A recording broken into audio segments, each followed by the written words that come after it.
19 তারিখ কিন্তু বিএনপির কর্মসূচি ছাড়া এই বৈষম্য বিরোধী এখন যে নতুন দল ছাত্ররা করেছে তাদের কোনো কর্মসূচি ছিল না। বিএনপির ভারপ্রাপ্ত চেয়ারম্যান জনাব তারেক রহমান সাহেব যখন দেখেছেন 13-14 তারিখ থেকে এই স্বৈরাচার হাসিনার দেওয়া কোটা বিরোধী আন্দোলনে ছাত্ররা মাঠে নেমেছে, সাধারণ ছাত্ররা মাঠে নামলো, জাতীয়তাবাদী ছাত্রদল মাঠে নেমে আসলেন, আমাদেরকে নির্দেশনা দিল এই ছাত্রদের পাশে আমাদেরকে থাকতে হবে, এটাই আমাদের দেশ, এই দেশে কোনো বৈষম্য স্থান হবে না, আমরা ইনশাআল্লাহ এই যুদ্ধে বিজয় হব, এই যুদ্ধের মধ্য দিয়ে আমরা স্বৈরাচার হাসিনার বিদায় ঘটাবো।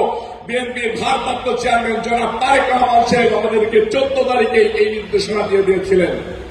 আমাদেরকে বলেছিলেন নেতৃত্ব পর্যায়ের লোকেরা যদি রাজপথে থেকে এই ছাত্রদের ভিতরে থেকে লড়াই সংগ্রাম করে তাহলে হাসিনা প্রথম দিক দিয়ে আমাদেরকে ম্যাসেকার করে দিতে পারে, স্টিমুলার চালাইতে পারে, পাশে থেকে নেতৃত্ব দিতে হবে, সাধারণ যে আমাদের নেতাকর্মী আছে তাদেরকে ওদের ভিতরে ঢুকিয়ে দিয়ে আমাদেরকে আন্দোলন সফল করতে হবে ইনশাআল্লাহ।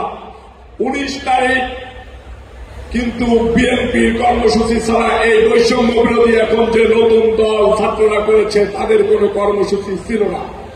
19 তারিখ প্রেস ক্লাবে জাতীয়তাবাদী দল বিএনপির মানববন্ধন কর্মসূচি যখন বৈষম্য বিরোধী এইসব ছাত্ররা বিভিন্ন সময় কর্মসূচি প্রত্যাহার করে নিয়ে যাচ্ছে, যখন তাদের উপরে একটা নেগোসিয়েশন হয়ে গেছে হাসিনার সাথে, তখন পার্টি বিএনপি দেখলো আমাদেরকে এই আন্দোলনে তাল দিতে হবে, আমাদেরকে এই আন্দোলনের নেতৃত্ব দিতে হবে।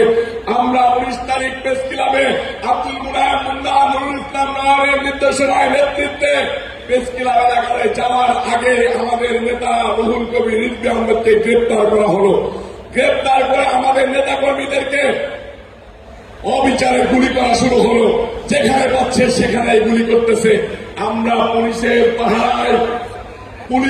পাহারায় যে রাস্তাগুলো ছিল এই রাস্তাকে প্রতিরোধ গড়ে তুললাম।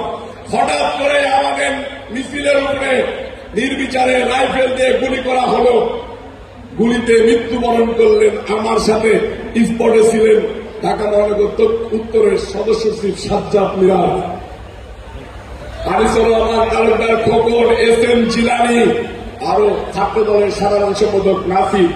আমি আর নাসির যখন ব্যারিকেড বেঁধে দিয়েছি, পুলিশ হাত উঁচু করে পিছন ধরতেছে, ঠিক একই মুহূর্তে উপর থেকে আমাদের উপরে রাইফেল দিয়ে গুলি করা হলো। আমার সাথে থেকে মৃত্যুবরণ করলেন নবীন তালুকদার। নবীন তালুকদারের মাথায় গুলি লাগলো, ঘিলু এসে আমাদের শরীরে লাগলো, রক্ত এসে আমাদের শরীরে লাগলো। এই নির্মমতা দেখা যায় না। আমাদের সাথে সাথে আরেকজন ছাত্ররা গুলিবিদ্ধ হলেন, ঢাকা কলেজ ছাত্রদলের সাধারণ সম্পাদক মিল্লা, আমাদের ঢাকা কলেজের সহযোদ্ধা ইমরান। একই জায়গায় আমাদেরকে টার্গেট করে গুলি করলে 5-7 জন লোক গুলিবিদ্ধ হয়ে ওইখানে লুটে পড়ে যায়। আমরা সেই নির্মমতা দেখে মনে করলাম যে এই লাশ নিয়ে কাঁদতে কাঁদতে পার্টি অফিসে যাওয়ার থেকে এই লাশকে পার্টি অফিসে পাঠিয়ে দিয়ে আমরা আবার যুদ্ধের ময়দানে লড়ব। আমাদেরকে লড়তে শিখিয়েছেন বিএনপির ভারপ্রাপ্ত চেয়ারম্যান জনাব তারেক রহমান।